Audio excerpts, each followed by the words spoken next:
In The Young and the Restless, a series of tense and dramatic episodes will take place, starting with a silent but no less dangerous confrontation between Jordan and Ian.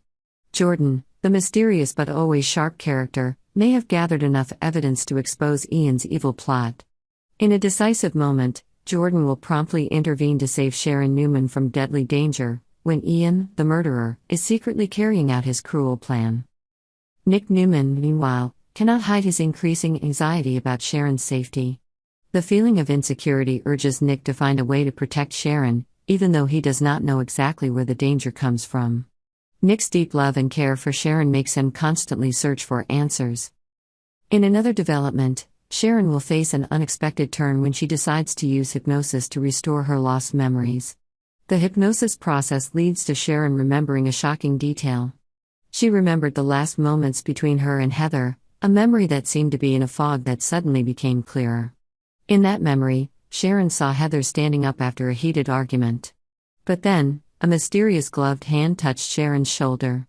This was most likely Jordan's hand, who always seemed to be in the right place at the right time. When Alan tried to stop the session, Sharon insisted on continuing because she felt she was getting closer to the truth. She said that she pushed Heather away, but Heather stood up again, looking scared. Sharon even remembered feeling dizzy and falling back onto the couch, just before hearing Heather scream and the terrifying sound of her hitting the floor. Sharon insisted, "I didn't do it, Nick. I didn't kill her." Meanwhile, Phyllis Summers was busy with her plans to manage a new project for Daniel Romalotti. She is running the business with fierce determination, while still maintaining her usual sharpness. This project could prove to be a turning point in Phyllis and Daniel's relationship, as they learn to work together to achieve a common goal. Meanwhile, Denise, a new character, brings Amy Lewis and Nate Hastings some important information. She reveals that she has found Damien's current address, an apartment building in a nice neighborhood.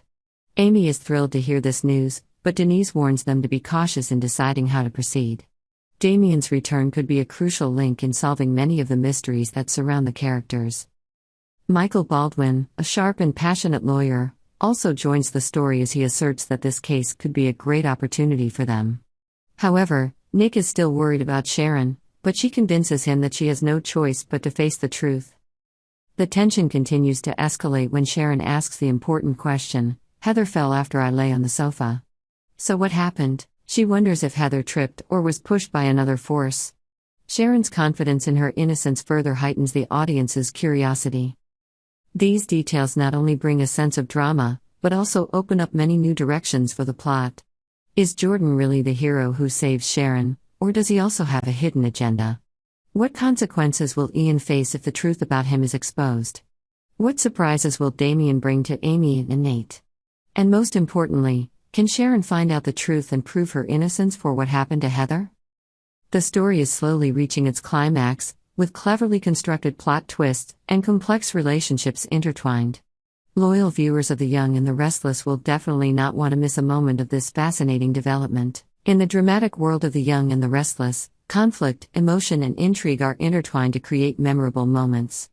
This episode takes the audience on a psychological roller coaster, as the truth is revealed and long-buried secrets begin to surface.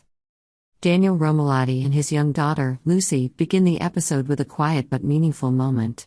The two watch as Heather's last boxes of belongings are taken away. Heather, a part of her past that was once so important, is now just a memory. Faced with this, Daniel decides to do something meaningful. He and Lucy donate all of Heather's belongings to those who need them more. "I think Heather's mother would want that," Lucy says, her eyes shining with innocence mixed with sadness. Daniel nods, trying to stay calm. He knows that letting go of the past is necessary to move forward, for himself and for Lucy. Phyllis, finding light in the darkness. Soon after, Daniel's mother, Phyllis, arrives. Phyllis is concerned and comforting Lucy, but she can't hide her own feelings. After coaxing Lucy to leave, Phyllis sits down and talks with Daniel. She confesses that Billy offered her a partnership, a chance to take down Victor Newman, a powerful but controversial figure.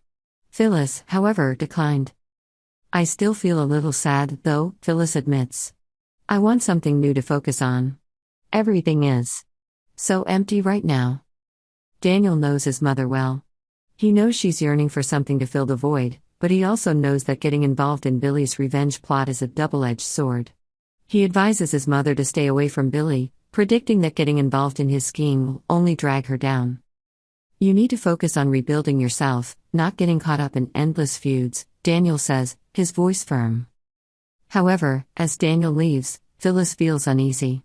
She texts Billy, hoping to meet him to discuss things further. She is torn between wanting to keep her son's advice and being tempted by the chance to find meaning in her life. Sharon Newman, A Journey into Memory. Meanwhile, Sharon Newman is facing another battle, not with anyone else, but with her own hazy memories. Unable to bear the uncertainty of the night Heather died, Sharon decides to continue hypnotherapy with Alan. Despite Sharon's concern and protectiveness, Nick Newman is determined to do so. Michael Baldwin, a trusted friend of Sharon's, is also there to support her. They watch as Alan takes Sharon back to that fateful night. The chaotic memories gradually emerge. Sharon remembers going to Heather with the intention of poisoning Daniel, a dark idea she didn't have the courage to carry out. But it doesn't end there. Heather appears, and the memories become clearer. Sharon remembers her fear when Heather didn't believe her excuse. In a panic, Sharon pushed Heather to the floor, an unintentional act, but enough to set off the tragedy. Suddenly, Sharon remembers a hand in a black glove on her shoulder, causing her to weaken and fall onto the sofa. A strange noise is heard right before Heather screams and falls to the floor. This scene is like the last piece of the puzzle that reveals the truth: Sharon did not kill Heather. When Sharon wakes up, she feels more relieved than ever. Although what happened in the past is still a ghost, she knows clearly that she is not the killer. Sharon is not sure if Heather tripped or if another force caused this, but she understands that she has been unfairly accused. The truth has been revealed, but that doesn't mean the fight is over. Sharon must continue to fight to defend her honor and find out who is really behind this tragedy. The episode ends with a mix of hope and new danger. Daniel and Lucy continue their journey to find peace, while Phyllis faces the decision of whether she will embark on the dangerous path Billy suggests. Sharon, on the other hand, has found her light, but the journey to find the truth is still long and arduous. The Young and the Restless proves once again that, amidst storms and tragedies, hope always exists, as long as we don't give up. Subscribe to Yonder to stay up to date with the latest news on our channel.